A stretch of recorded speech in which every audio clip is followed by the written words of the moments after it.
Hi, welcome Vinod. Thank you so much for your time. So we'll get started in about 5 minutes. Sure, Prash. It's a pleasure.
So welcome all to this August gathering. Thank you so much, for joining in, despite last minute changes in the schedules. We apologize for this. Some of you were joining at the erstwhile 5 p.m. Probably now you might not have checked the emails, but many of you are looking into the YouTube page right now. But today's guest needs no mention. Vinod Scaria is a kind of a household name for geneticists and as well as scientists across India. One of my favorite scientists and a kind of an inspiration, above all, a kind of a motivator. A small gist, although Vinod needs no mention. Vinod is MBBS graduate, followed by a PhD from IGIB. The Samir Brahmachari, and they went on to develop the first few sequencing projects from India, Malaysia, and Sri Lanka. His forte has been into the clinical genetics. And the very first appearance that I've seen Vinod was during his heydays as a visiting scientist at CCMB, where I was also working for largest group and Shirish Tiwari's group in 2002, where I was doing my MSc project over there. And that was how, everyone would probably look into Vinod's experience. That's because, I kind of am MBBS graduate, doing or gaining this particular exposure towards genetics and PhD is always a kind of an inspiration. So that was, a kind of an absorbing, for people like us, because at that point of time as well, there was certainly a kind of a need of that, where doctors, meeting, scientific discipline or doctors in understanding genetics is a kind of, a very important factor at that point of time. And Vinod needs no what you call introductions with the amount of awards that he has won. There were so many awards, but one of the well-known awards that we would like to always say is we always keep consider it as a honor that Vinod has been considered as a Bioclues Innovation Research and Development Award for the year 2014, where Dr. GPS Raghava has given this particular award in Intech Chandigarh. And the other important factors about Vinod is so helping, so absorbing, so helping with the scientific demeanor that you would always try to understand the genetic predisposition with respect to the rare diseases that gamut of people are really facing in India. So if you really see the very first few cases that were probably solved, that would only come to the clinical genetics aspect of meeting those particular counseling or the kind of identifying the variants and all those kind of things. He has also started the Guardian, which is a kind of a consortium. He has also started the very first Indian genetic variant database. Work now and then, not only on the rare diseases, but the most prolific long-known coding RNA microRNA interactions. And he has produced more than 10 PhD fellows and several postdocs now working with him towards this particular discipline. So thank you so much, Vinod, with this short introduction. I thank you once again. I know it's not your particular time, at least 3 months in advance, but we gratefully thank you for this. Thank you, Prash, for the brief introduction, and yeah, it's always a pleasure to be here. I mean, a lot of what Prash said is probably over exaggerated. Yeah, so thank you, and thank you for inviting me here, and yeah, it's always a pleasure to interact with students. Thank you, Vinod. So without wasting time, so I would like to put a kind of an agenda here. So the very first 15 minutes, Vinod would give a gist of his presentation, and then we'll have a Q&A session. So the audience who have asked certain questions through the online chat may ask questions, or they may even refrain asking those questions because you've already asked. Maybe a few select questions I'll probably ask. But if you still want to ask, some of the questions, you may really type in the chat box here. So over to you, Vinod. You can share the presentation. Yeah, Prash. So I don't have a PowerPoint slide, so I'll prefer to talk there. Yeah, please. Yeah. So well, most of my life journey has been uncomplicated, is what I would say. Yeah, in my early life, I was homeschooled till the 3rd standard. I saw the school for the first time when I was probably 8 years old. Well, in school, like all kids, of course, we enjoyed a lot of extracurricular activities other than studies, of course.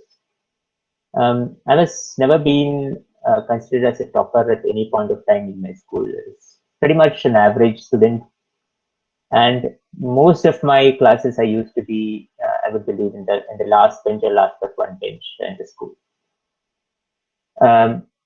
So school was a perfect time because there was a lot of time to do a lot of other things, which fortunately a bunch of friends did share with me. And one of the sort of curious pastimes that we had was to spend time in the computer lab. So we had computer classes from, I believe, the 7th standard onwards. And the teacher in the computer lab would allow students to spend time in the lab after office hours, after typically 4 p.m. of the school. So that was one opportunity where I sort of got introduced to computers, computer programming, because pretty much the teacher would give a free hand to operate computers and do small programming on computers.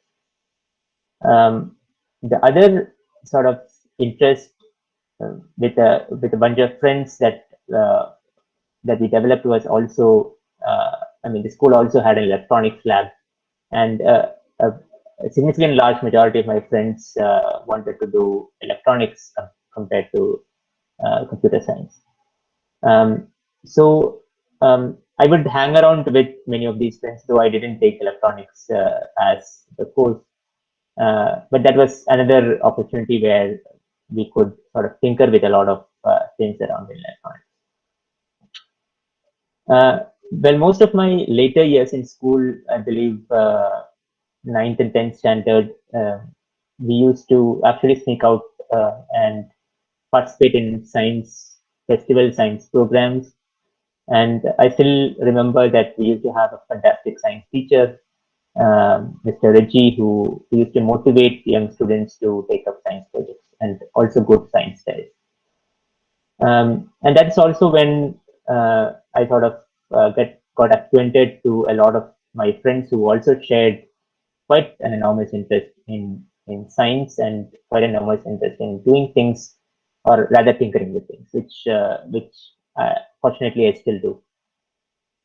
Well, after 10th, the obvious choice was to do the 11th and 12th, and 11th and 12th during those periods was in the college, what we call as a pre-degree course. And fortunately, I have got admission to one of the best colleges in the district. And I choose to study both biology as well as mathematics. I mean, that was not because I was uncertain of what I wanted to do. I was almost certain that I wanted to pursue biology. I wanted to pursue medicine. But I was pretty much also interested in the other aspects of engineering. So I sort of thought that it would benefit to also learn mathematics in addition. Well, I was fortunate, of course, at that point of time that I could clear the entrance in the first attempt. I, in fact, cleared both entrances, both for engineering as well as medicine. And my brother being an engineer, I sort of decided at that point of time that I would probably not take up engineering. So medicine was obviously the first choice. The first year of medicine was quite interesting because most of it was basic topics, anatomy, physiology, biochemistry. And of course, physiology and biochemistry was something which caught my attention and which I enjoyed understanding and reading much more. Anatomy was practically sort of boring subject, and I barely passed, I would believe, most of the anatomy exam. But after the first year, of course, there were a lot of preclinical and paraclinical subjects, which include pharmacology, pathology, microbiology, so on and so forth. And that's where I sort of developed a lot of interest into looking at pathology and more importantly, the mechanisms of diseases. And at that point of time, I was sort of convinced that I would probably not go into clinical medicine, but probably end up understanding a bit more of disease mechanisms, uh, because also the fact that we had a set of fantastic teachers in pathology, including Professor Aravindan, who sort of motivated a lot of students to sort of think beyond what is there in the textbooks. Well, the rest of the clinical, training was sort of uneventful, and pretty much sort of at that point of time decided that I would never end up becoming a practicing clinician, because of the fact that I pretty much didn't enjoy sitting in OPDs and seeing patients. I found more interest in probably looking at the microscope or reading books about mechanisms of diseases, and of course loitering around in the pathology and the microbiology labs and trying to see what things are happening in there. Now, fortunately, we passed medicine, not with great marks, but I would say some subjects I barely passed. At least pediatrics and gynecology, I did quite well. And since I was not interested in practicing medicine in the first place, I decided not to really sit for the entrance exams. I was actually looking for positions where you could pursue research as a full-time sort of an opportunity. And I sort of at that point of time realized that conventional microbiology and conventional pathology that was widely practiced in clinical medicine was probably going to be obsolete quite soon, and that was also the right time when the human genome sequence was just available, and there was a lot of excitement on looking at human genomes, which would unravel a lot more about human biology and mechanisms of diseases. So that was essentially the promise at that point of time.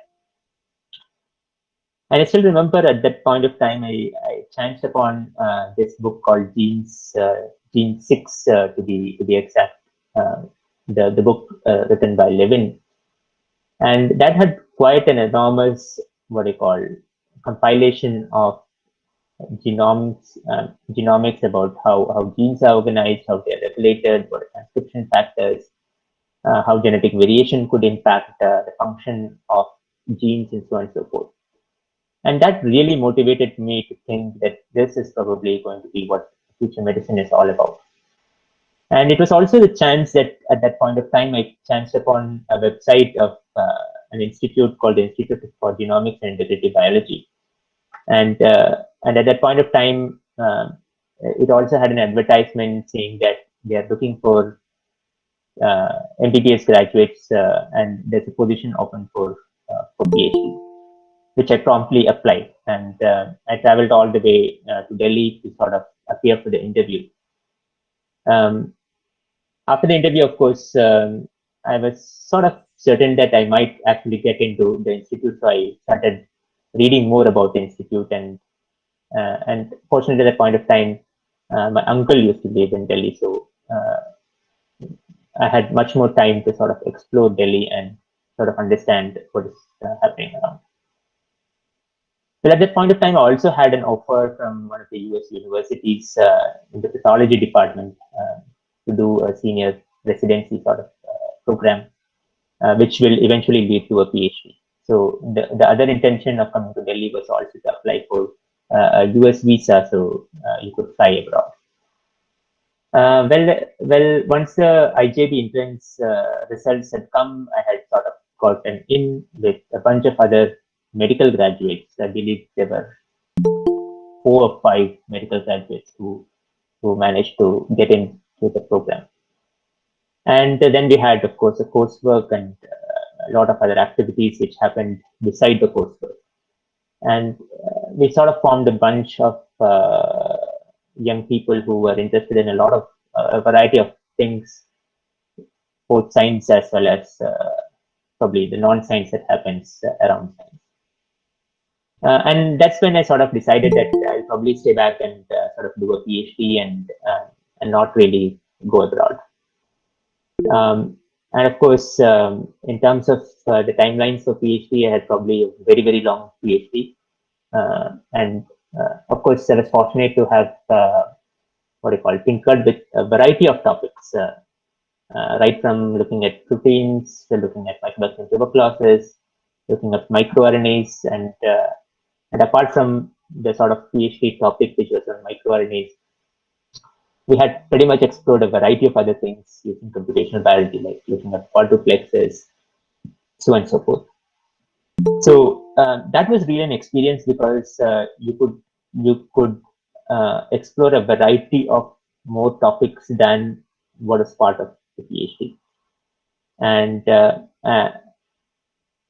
in many ways the PhD life was perfectly stress free because you pretty much get paid for doing your hobby, and you have pretty much a lot of time to explore things what you really want to explore and learn.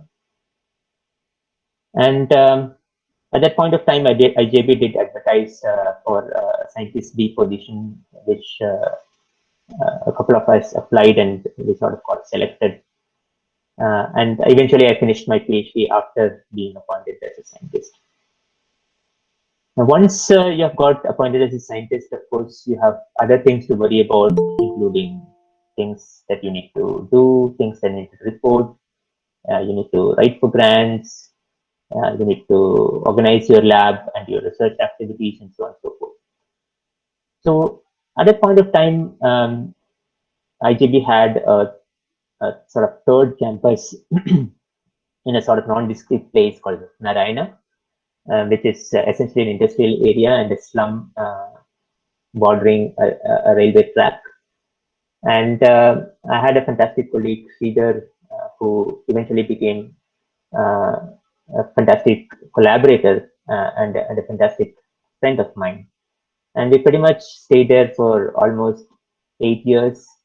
And that was pretty much isolation from the rest of the science that happens around us.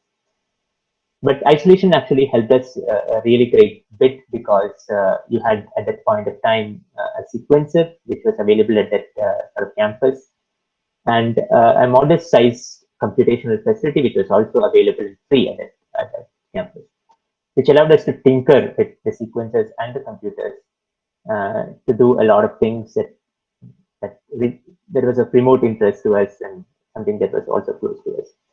And that's how we eventually together sequenced and analyzed the first Zebrafish genome, which also is the first vertebrate genome to be sequenced from India. That was in 2008. And then the human genome, which was double the size of Zebrafish in 2009. Now, in 2009, what really changed was once we have sort of announced the human genome. I mean, human genomics was not really our bread and butter. My lab used to work on coding RNAs, and Sridhar's lab used to work on Zebrafish. But genomics was something that we found, we explored together, and the human genome was really a landmark. And what really happened after the human genome was, of course, a lot of people did question whether we did indeed sequence the human genome. There were a lot of questions on why India should spend a lot of money and a lot of time trying to sequence human genomes. There were also questions about when genomes are available in the market for a price, why would a scientific organization end up doing human genomes? But in all this turmoil and all this confusion, there was a patient who did call my colleague Sridhar at the night, which I have sort of mentioned in one of the books that I've written called The Story of the Bhai. So Bhai is essentially a colloquial term to sort of denote brother in Gujarati. And this was essentially a Gujarati man who called up my colleague saying, see, I have seen this announcement that India can sequence genomes. And I firmly believe that you can solve my problem and my family's problem. Now, this family essentially had a familial genetic condition of the skin called epidermolysis bullosa, an extremely rare genetic condition. And it is an autosomal dominant form of the disease where for many generations he and his family had been suffering from the disease. He was himself a patient, and he had I believe, 2 kids who were also affected with the same condition. And what he really believed after he was a businessman, a modest scale businessman in Gujarat. And with his knowledge and with his enthusiasm, what he sort of realized was that genomics can actually find a clue to a disease. And of course, that was really the turning point, because we started with that one single family as doctors and as a really big package, almost. I still believe, and I still have it in record, almost like a kilo of files, which include the complete clinical description, his family pedigree, all the tests that he has done for many, many years, the medications that he has taken for many, many years, so on and so forth.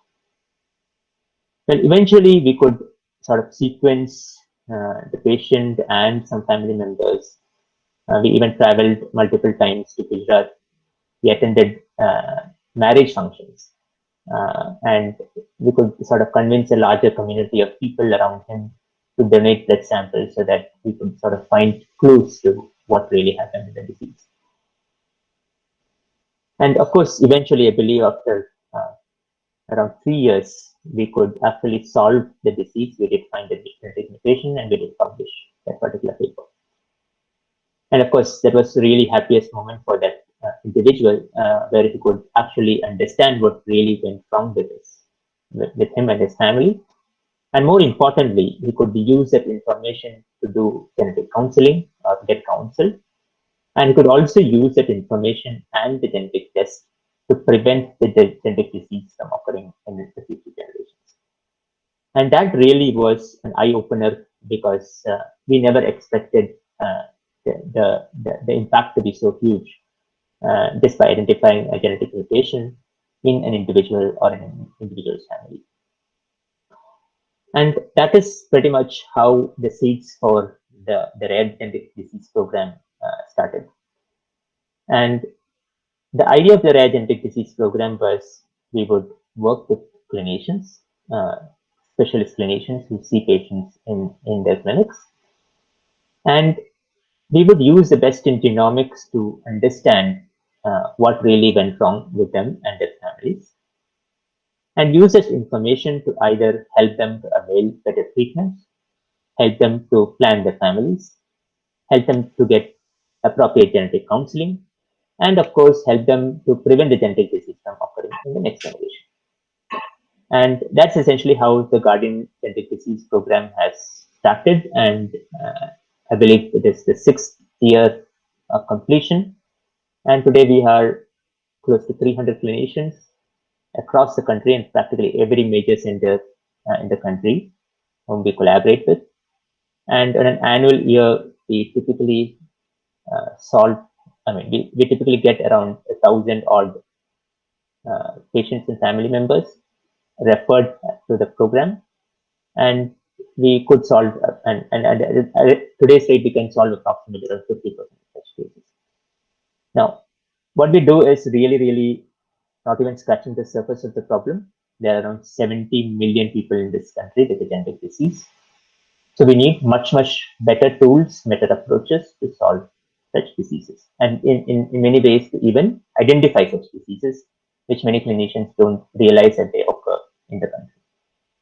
So that's how we started the IndiGen program, and the program aim was to sequence normal individuals across the country, identify genetic variations and allele frequencies for genetic variations, and in many ways we could also identify the allele frequencies for disease-causing genetic variations in the population, and do a top-down approach rather than a bottom-up approach in trying to identify diseases which are prevalent in communities, and go back and teach clinicians and patients how to go about identifying such conditions and diagnosing such conditions. So that is essentially the entire concept of what we do. We do a bottom-up approach where we work with clinicians, and we also do a top-down approach where we look at data, trying to understand and figure out where the diseases are, and go back and implement the test, the policy, and education in those places where we can help patients proactively. Yeah, wonderful, Vinod. Right from your childhood to your current heydays, wonderful gist or summary of your career program. Thank you so much. In fact, most of those particular things, especially the ones that I wanted to ask you, have been covered in this the very first 15 minutes of your introduction. But nevertheless, I would definitely ask some of the questions. The very first question, which many of the enthusiasts also wanted to ask, which you probably answered, but I'll try to put it in a different way. As a physician or as a young MBBS graduate, what was going through your mind? That too in the early 2000s, even before you thought of the sequencing project. Even then, the Human Genome Project was probably not available at that point of time. There were hardly one or two researchers who did their MBBS and then went on to gain PhDs or do PhDs. So what was that particular entity that pressed upon you to take up a scientific journey? Yeah, I believe there are probably no great examples of a lot of people doing PhD after the MBBS, but I clearly remember that there was one institute which was offering a PhD program after MBBS, and that was the National Institute of Immunology. Fortunately, I had a couple of friends,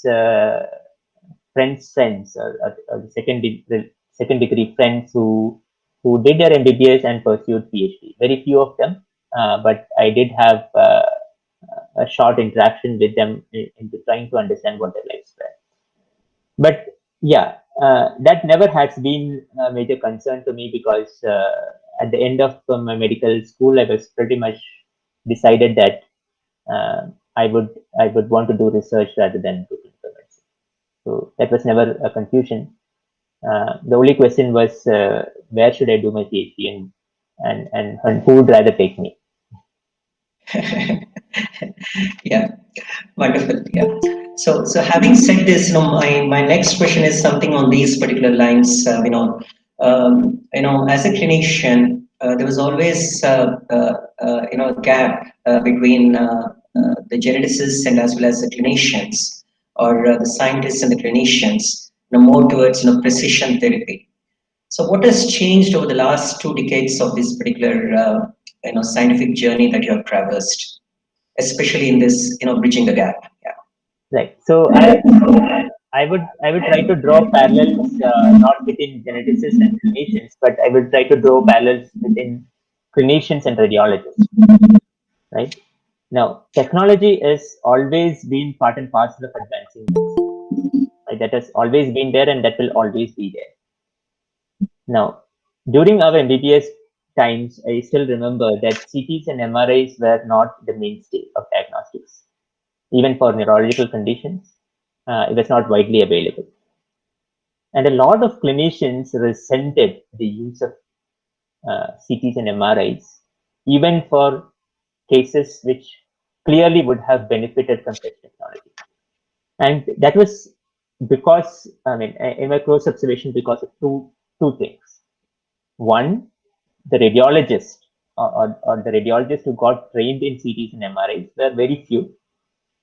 And they would, in many ways, behave in somewhat a snobbish way, trying to undermine the clinical acumen of a clinician, right? I mean, you could always imagine that a person who has a better technology to actually look inside the body, right, would behave in a very different way compared to a clinician who has been trained and who has been practicing for many years, trying to elicit the signs and symptoms, looking over or palpating the body, right? So there is obviously going to be a conflict in terms of your clinical experience and clinical acumen, and a technology that can sort of make that obsolete, right? So that conflict is natural, and that conflict will always happen. And I still remember during my internship, I did get up into a fight with one of my professors, because I was seen in the ward looking at the CT and MRI, trying to figure out what is in there. And I mean, that's true with every young, curious individual, that you would always want to understand what is in there in the film right, that this radiologist uses to figure out what is inside that individual, right? And why is it that the radiologist is so smart that he can figure that out that my professor with 20 years of experience cannot figure, right? So that was obviously a curiosity, and that is essentially how technology works. But unfortunately or fortunately, I don't know. The professor was on rounds at that point of time, and as an intern, you're not supposed to be person around seeing CTs and MRIs. You're supposed to be taking history and do a clinical examination. So I practically got the dressing down at that point of time, and that of course also sort of firmed my opinion of not doing clinical medicine, uh, because a lot of clinical medicine that was sort of mainstay at that point of time, you would realize that would not be the mainstay in the future, right? And especially when technologies grow faster and wider, and of course, technologies to start with are expensive. CTs and MRIs used to be expensive, but as more and more people use it, CTs and MRIs become more amenable, more democratic, and that is true with all technology. But more importantly, the end result of the conflict is that today a neurologist would do a better job at reading a CT and also doing the clinical examination and eliciting the signs and symptoms, compared to a radiologist who has, of course, knowledge, but knowledge on the technology and the implications of technology. So the point that I'm trying to bring in here is that this is the same that is happening to genetics, right? You have a specialty called geneticists, and you also have a specialist who understand genetics, right? Eventually, the field will move where the clinicians or the specialists adopt genetics and the knowledge of genetics to actually do a better job than people who hold on to the technology. So, in other words, what I sort of draw parallels is that tomorrow the genomics or genetics that we call today is really in the hands of the specialists who can do a better job. Wonderful, wonderful, Vinod. That's greatly put. Yeah, greatly inserted. Over the last probably 18 years, ever since the very first sequencing project was initiated, what has really changed with respect to the sequencing spectrum, especially in India? The reason why I'm asking this particular question is not probably not all labs are really that fortunate to have a high-end sequencing machine or sequencing platform like NovaSeq or something.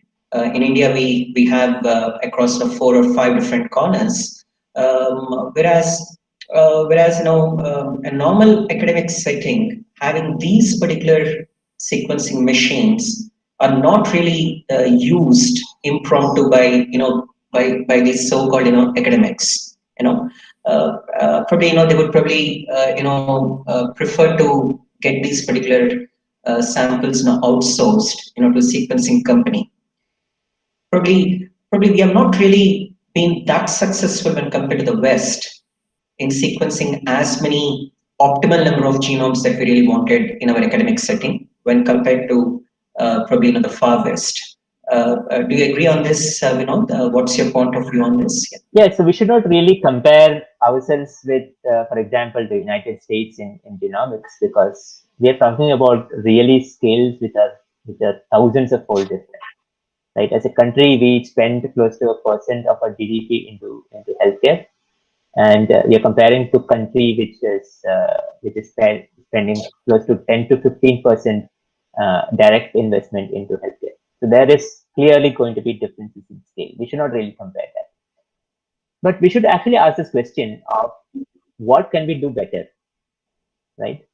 And this is also probably what I learned from my supervisor all the years spent to observe him, was to understand there are few things that we can really do better, and we can really become world leaders if we really understand what our core strengths and competencies are.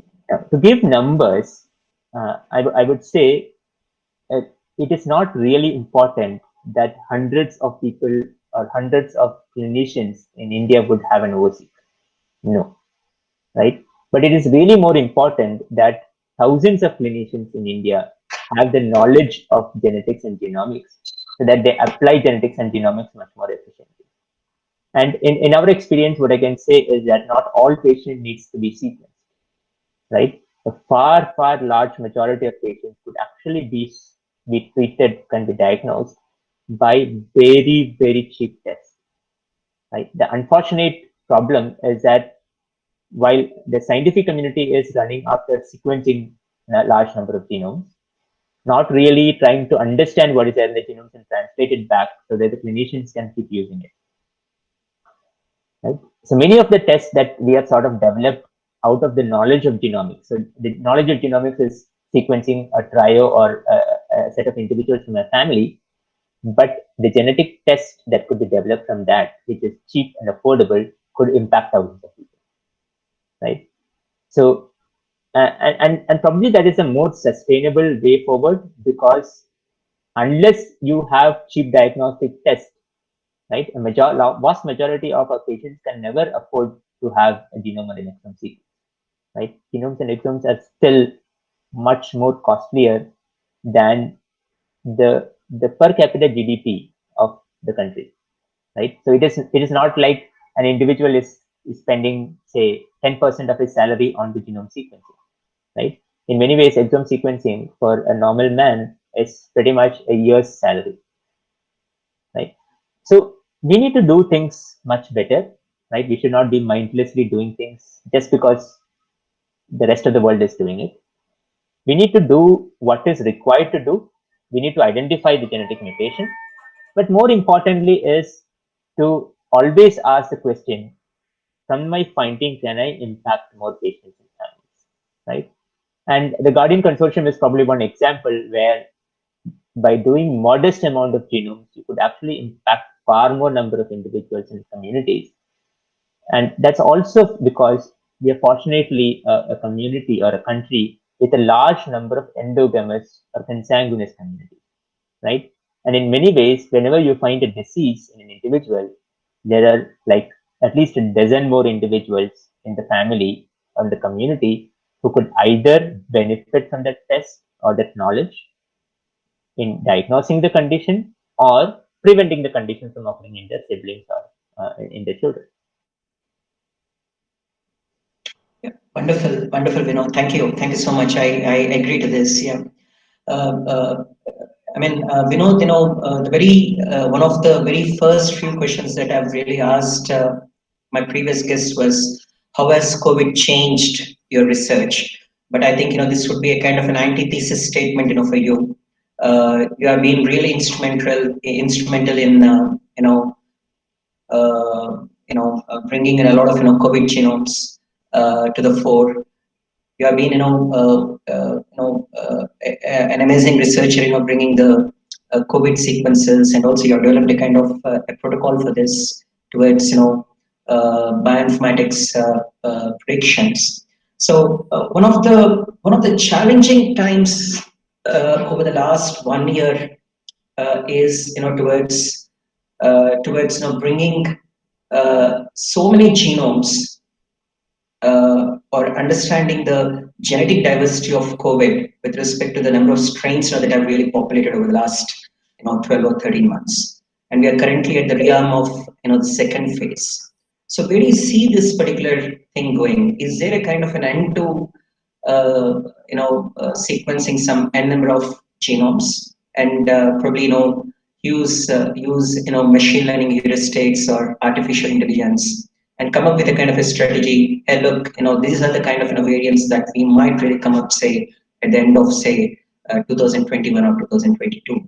And probably, these could be, better epitope targets, for us, to go for, designing vaccine.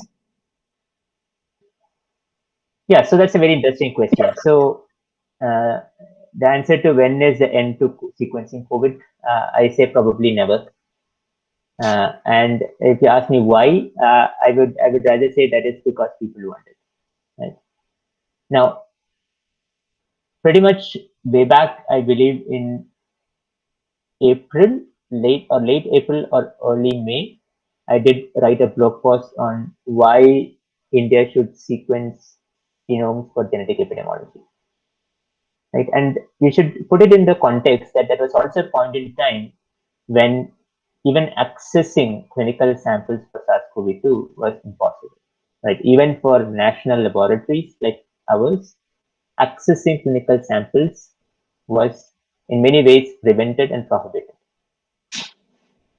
Yeah, forget doing genomics, right? At that point of time, we had just a handful of genomes, probably a dozen of genomes at that point of time.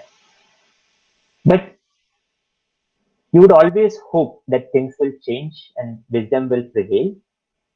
Preventing genomics from happening is not going to change anything, right? And in that point of time, you should also understand that we didn't even have homegrown tests. We were importing tests. There were restrictions on imports, restrictions on travel. The lockdowns did happen, so it was really a situation of uncertainty. But the real fact is that genomics still has value, and the value is realized when the cost of genome sequencing drops, right? When at the start of the pandemic, a whole genome sequencing would cost around 30,000 rupees for SARS-CoV-2 because you could use the shotgun approach, which was costly, right? But at the end of the pandemic, sometime in August, the cost of genome sequencing has dropped to around 1,500 rupees. Now, there is still legroom to reduce that cost if we increase the scale. Right? Now, to put in the comparison, when the RT-PCR kits were launched, they used to cost 2,500 to 5,000 rupees per test, right? And now you'd realize that at the pretty much same time, you could sequence a genome, right, at pretty much comparable cost. And of course, now the cost of RT-PCR tests have really come down, but still of the range of 1,200 to 1,500 in some states, right? The real cost of genome sequencing using an amplicon approach today at high throughput is approximately around 2,000 to 2,500 rupees, which is marginally more than actually doing RT-PCR, right? So as long as you can bring the cost down and you can improve the throughputs of sequencing, I believe sequencing is going to stay, right? Because it provides much more information than an RT-PCR test. I mean, just keep aside more information, even in terms of the diagnostic yield, the genome sequencing is much better than RT-PCR, right? So it is not just for COVID, probably for every new epidemic that would happen henceforth, sequencing is probably going to be the mainstay. Perfect, wonderfully explained. Thank you, Vinod. Yeah. So moving further, something on these particular sidelines that's more towards Jivas. I mean, my question is pertaining to Jivas and diabetes. I know you have been a part of this diabetes consortium as well, and also this bilateral call between India and Denmark as well, the BioChild project, the childhood obesity project. You were also a part of some other Jivas based studies. So keeping in view of diabetes as a kind of clinical phenotype, is there a kind of an end to Jivas? Because if you really see the well-known UK-based Jiva studies or the US-based Jiva studies, or even the Han Chinese, or even the other subpopulation-based studies, they couldn't also muster that kind of support and identify causal variants with respect to the diabetes as a clinical phenotype. So since India is considered the diabetes capital, can we say at some point of time that yes, this is going to be the end of Jivas, and probably this is where we can identify the causal variants that are responsible for this. Yeah, so I think the real big problem or the real big confusion is why do you do a GWAS, right? And if you ask different people, you would have different perspectives of why one would do a GWAS. I still believe a significant majority would opine that GWAS is to find causal variants in, for example, diabetes, which is a complex disorder. right? And the real fact is probably no, right? Devices were first designed to understand the biology of the disease, right? Not really to find a biomarker which can diagnose diabetes, right? Because to diagnose diabetes, you have much cheaper test, which is a blood sugar estimation, right? And secondly, I mean, nobody in their in the pure wits would believe that you could find a genetic biomarker which can predict diabetes from happening, because it is very evident that a significant large majority of the risk is environmental compared to the genetic. Right? So, if you ask the question, did devices help identify new pathways which could understand the disease better? The probably answer is an overwhelming yes, that it has actually uncovered pathways which people never ever even dreamt of their associations. But if your question is, did devices end up in identifying biomarkers to predict diabetes? The answer is probably no, right? Because it was not supposed to do that in the first place. Yeah, well said, Vinod. Yeah. So, Vinod, I mean, slightly moving off science, I know you have certainly put this, but were there any occasions where you disagreed in an agreeable way with any of your colleagues or your senior colleagues or your mentors or with your mentees? And if so, what strategy you have employed? This is one of the common most questions that I would really ask, because the young audience, especially the current generation, should probably know how to agree to disagree. So, so if you can give your viewpoints on this, please. Yeah, thank Yeah, you. disagreements are natural when you work with people. So the pretty much way I take it is to prove them wrong by actually going back and doing the analysis. And that's specifically what I also expect my mentees to also do. That if you do disagree with me, go back and prove, right? If data is gold, right, analysis is diamond. Wonderful. Yeah, wonderful, Vinod. Yeah. So, Vinod, how supportive has been your family? I know you must be going through a lot of busy schedules over during the weekends as well. So, how supportive has been your family, and how optimal or how good you would really maintain your work-life balance? Yeah, pretty much. I'm fortunate to have a very supportive family. Well, I mean, that doesn't mean that I mean science is all boring, right? And this doesn't mean that all scientists don't have a life. Scientists also do have life. The only difference is that uh, I mean, if you're doing science, you probably enjoy life and you enjoy getting paid for your own hobby, right? So if something bugs you and that interests you and you still get paid for what you're doing, I don't see a reason why anybody would complain. Wonderful. Well said. Well said, Vinod. Yeah. So moving further, Vinod, I mean, one of your PhD fellows, Sakshi Jalali, who later on was also a recipient of this Bird Award, the so-called the second generation award after you, which I personally feel it as one of the best papers where she worked on the long non-coding RNA microRNA interactions, during the early 2013 or 14, I believe. So that has been, I think, one of the best papers, which you would also probably agree. Can you please, tell something about that to our young audience here? Yeah, so that paper was essentially, I mean, an interesting paper to write, but a frustrating paper to publish. It took, I believe, 6 or if not more rejections before it ended up getting published. Well, the fact that I still keep close to my heart is I never consider the impact factor of the journal where I publish. Right? If something is useful, something is interesting, right? You do the work, you write your paper, and then worry about the publishing. Right? It doesn't really matter where you get published. If there is stuff and if it is useful for people, people will use it and people will cite it. And yes, this paper, I still remember that it was really, really frustrating, right? With multiple rounds of rejection. And I still remember one of the journals wrote, the only reviewer's comment was, "Why did you do this?" Right? It was one single line comment from one of the reviewers. "Why did you do this?" Right? And that's some reviewer comment that I can never answer.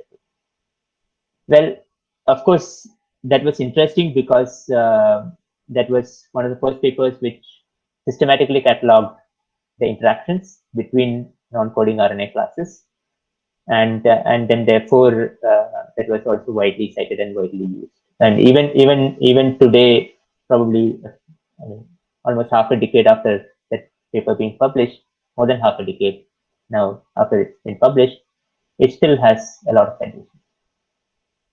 Wonderful. Yeah. Thank you, Vinod. Yeah. So, Vinod, moving further, where are we, heading towards, precision medicine?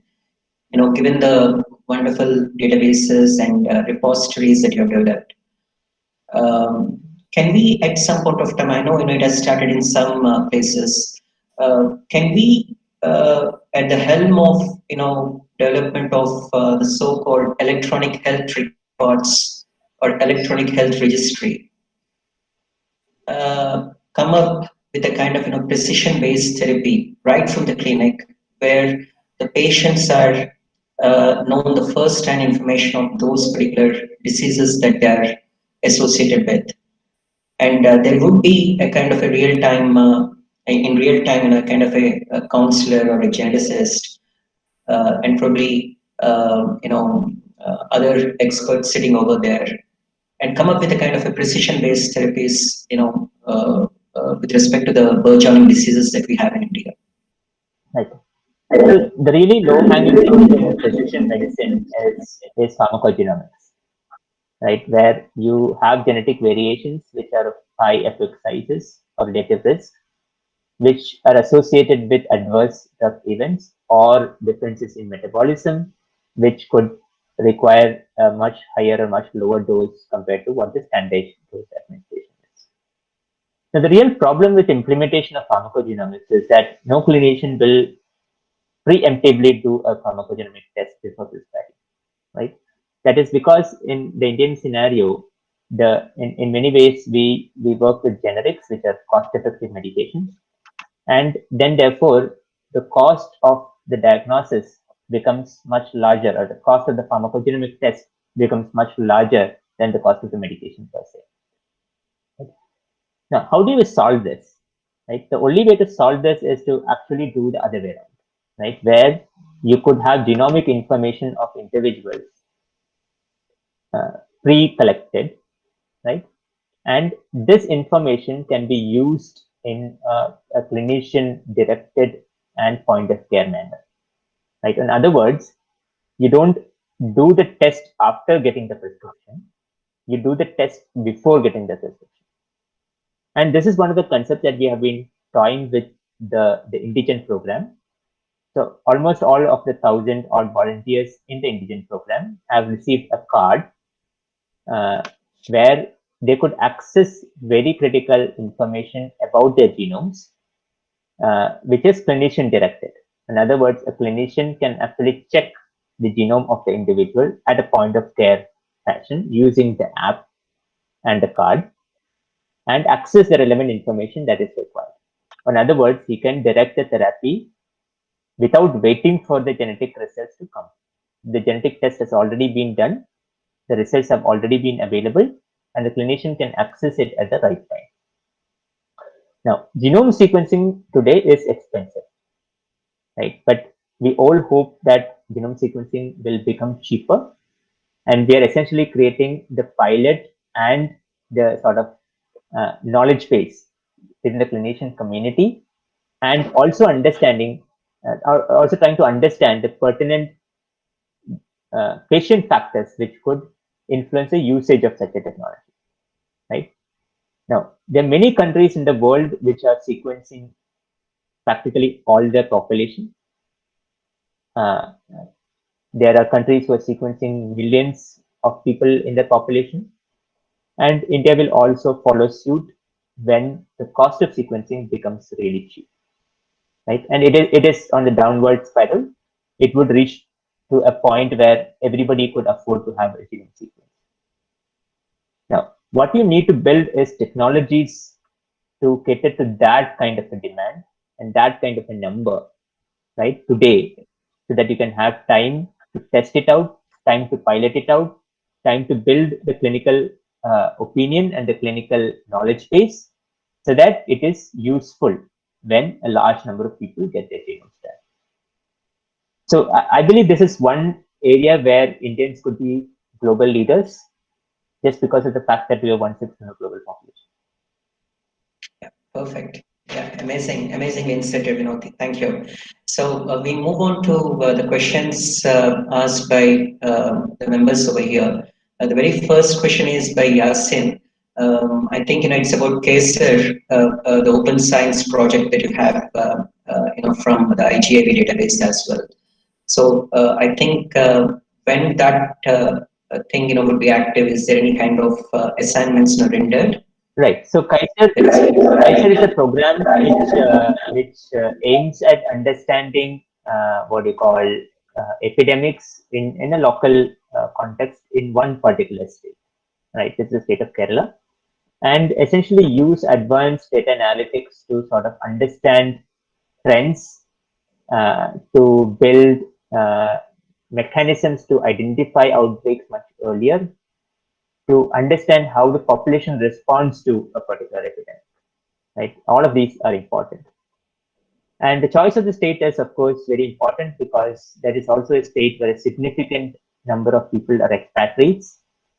So in other words, that is the state which gets influenced by global pandemics, and that's also a state that could contribute to the next global pandemic, just because of the fact that it has a very large diaspora which is spread across the world.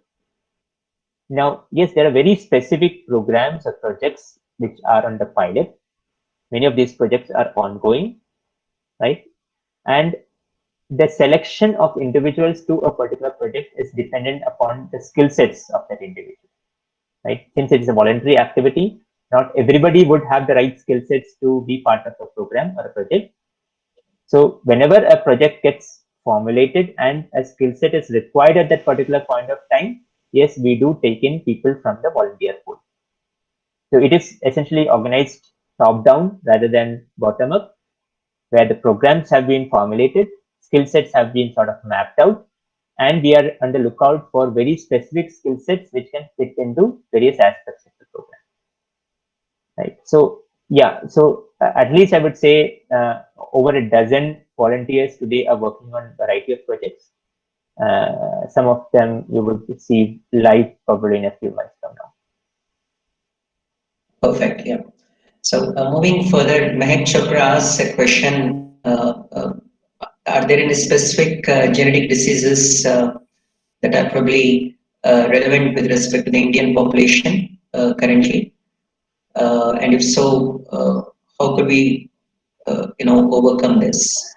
Yeah, so very interesting question. So there are a lot of diseases that we sort of realize that are very frequent in the Indian population, but not diagnosed as frequently. And this includes one disorder, which is Wilson's disease, which my colleague Dr. Vinod Kumar works extensively. Wilson's disease is not very well diagnosed, right? But nevertheless, it's a very, very prevalent genetic disease going by the carrier frequencies. Now, what does that mean? That means that a lot of patients are not getting appropriately or accurately diagnosed by clinicians. So what we are trying to do is to go back to the kind of clinicians who would encounter a patient suffering from Wilson's disease. This could be pediatricians, this could be gastroenterologists, this could be psychiatrists, and trying to educate them that a set of features or rather whom to suspect to have Wilson's disease. The other big problem with Wilson's disease is that the clinical presentation could be widely variable. Not all Wilson's disease patients present in the pediatric age group. There are also people who could present in middle age group. with psychiatric abnormalities or milder neurological abnormalities. And then therefore, they are often misdiagnosed as something else. So the effort is on two ways. One is to educate and reach out to clinicians far and wide. And second one is to make these tests available. Now, from the allele frequencies, what we could also realize is that a few genetic mutations constitute the majority of the disease. Right? So therefore, you could actually have an opportunity to make this test much cheaper. And that's what Dr. Vinod's lab has been doing over the last few years, trying to make it much cheaper so that it's accessible to a large more number of people. Try to sort of multiplex and automate this process so that you could do larger numbers of tests, and at the same time educate the clinicians so that they could suspect far more number of patients. Perfect. Yeah. Thank you, Vinod. So moving further, Dr. Ram Mohan Jaiswal, I think it's a question relevant on COVID. So is there any comparative data of CT values between 30 to 35 using RT-PCR? With these particular COVID sequencing settings? Yes, so there is. Actually, if you go back to our paper that we published early this year on COVID-sick assay, we have actually validated it using a variety of CT values. Perfect. Yeah. So moving further, Yasin again asks a question that one of her family friends has had this retinitis pigmentosa, and his particular sisters don't have symptoms, and they're of her age group. So is there any chance of them getting this particular disease? Yes, retinitis pigmentosa is a very prevalent genetic disease of the eye. Yes, there is still a chance that they could be affected, and therefore that's why it is very important to actually test individuals at risk. So perfect. I think I would also like to make this particular point towards the dominance, and as well as Mehak Chapra's point where Vinod also made a wonderful explanation on Wilson's disease. I think there's also Gaucher's, which has been common across some parts of India, which has really been taking a big eye into the genetic predisposition. Yeah. I think one final question before we say goodbye, Vinod. I know there are two scientists whom we always look upon, yourself and Sridhar Sivasubbu. How effective has this particular collaboration been for you? Yeah, so it has been a fantastic collaboration over, I would say, almost 14 years now. Yeah, approximately 14 years now. Well, it has never been with a glitch because we clearly know what our core strengths are. So we rely upon each other for our weak skills, and this has been a fantastic collaboration. Wonderful, Vinod. I mean, friends, there is no hesitation in denying that today's Sci'versation has been one of the best. Vinod always speaks of positivity and optimism. He always tries to ask us how to put it in a kind of a different way. From the wonderful questionnaire that we have gone through over the last probably 1 hour. One of the most important things with Vinod is he's always smiling despite his busy schedules. That's quite amazing, and he's absolutely very quick the emails as well. So any email that you would probably try to pose him with a kind of a question, he would bounce back with those particular answers. I think it's a great honor that Vinod has been an Indian researcher putting this global efforts of science and genetics and sequencing and clinical genomics to the fore. He's absolutely a kind of a teetotaler, very down to earth. He would never accept that he's a kind of doing a kind of a mixed science. That speaks volumes about his down to earthness. And the most important thing with Vinod as well is say you come up with a kind of a problem statement, it wouldn't really, end up, answering you how to put it that particular problem statement, but it will set, some kind of a paths towards success, for the development of those particular projects. That has been, a kind of an incredible thing, with Vinod. Not many researchers who really put that particular, openness. And we need more Scarias in India. That's where, we all, can really grow together. I mean, it's been incredible having you. You have been, amazing. Thank you so much, Vinod. Thank you. Thank you very much, Prash, for organizing this, and it has always been a pleasure interacting with you. And thank you very much. Thank you so much. So, friends, that's it from me this week. So we'll have a new guest sometime probably by the end of April. So until then, please stay tuned. Thank you so much. Thank you. Bye-bye. Bye.